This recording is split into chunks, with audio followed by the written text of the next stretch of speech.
Bismillahirrahmanirrahim. Assalamualaikum warahmatullahi wabarakatuh. Kembali lagi kita membahas tentang keseimbangan lingkungan. Kali ini kita bertemu pada pertemuan kedua. Pada pertemuan kedua ini, kita akan membahas materi yang sama dengan materi yang pertama. Fokus pembelajaran pada pertemuan kedua ini adalah bagaimana peserta didik mampu menganalisis dampak eksploitasi berlebihan pada lingkungan. Yang kedua, bagaimana peserta didik dapat mendemonstrasikan upaya dalam menjaga keseimbangan lingkungan. Dampak eksploitasi berlebihan terhadap ekosistem ini memberikan dampak yang negatif.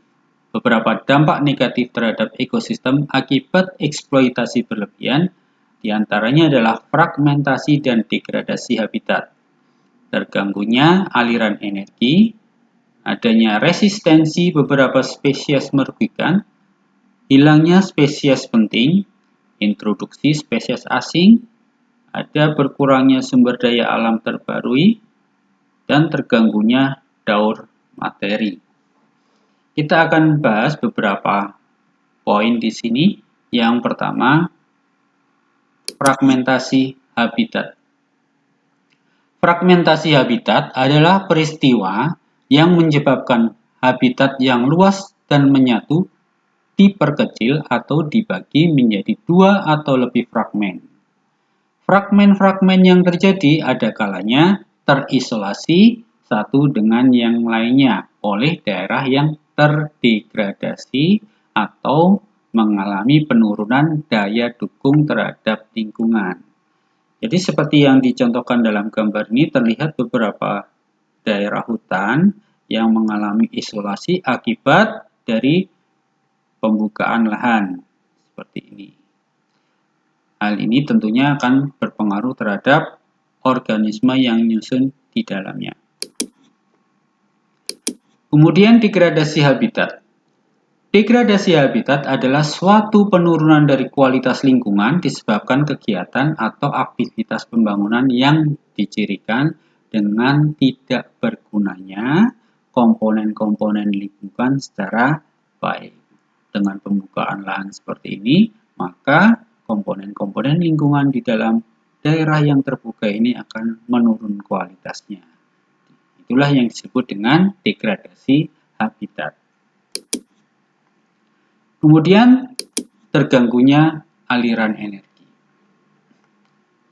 Ketika proses penebangan dan pembakaran hutan selesai, maka kawasan itu kemudian akan ditanami satu jenis tumbuhan atau sistem monokultur menyebabkan aliran energi yang semula kompleks, yaitu antara beberapa jenis produsen, konsumen, dan detritivoria, menjadi aliran energi yang lebih sederhana, yaitu satu jenis produsen, beberapa konsumen, dan detritivoria. Seperti yang terlihat pada gambar ini, bagaimana sebuah kawasan yang terbuka kemudian memisahkan dua kawasan yang sebetulnya tadinya menyatu, sehingga aliran energi dari kawasan ini menjadi terganggu. Kemudian resistensi beberapa spesies merugikan. Penggunaan pestisida dan antibiotika yang berlebihan untuk membunuh populasi organisme yang merugikan dapat menyebabkan munculnya populasi organisme yang kebal terhadap pestisida dan antibiotik tersebut. Ketika dilakukan penyemprotan pada areal pertanian seperti ini, beberapa organisme mati dan beberapa organisme yang kuat bertahan hidup akan berkembang biak dan menghasilkan keturunan yang tahan terhadap pestisida.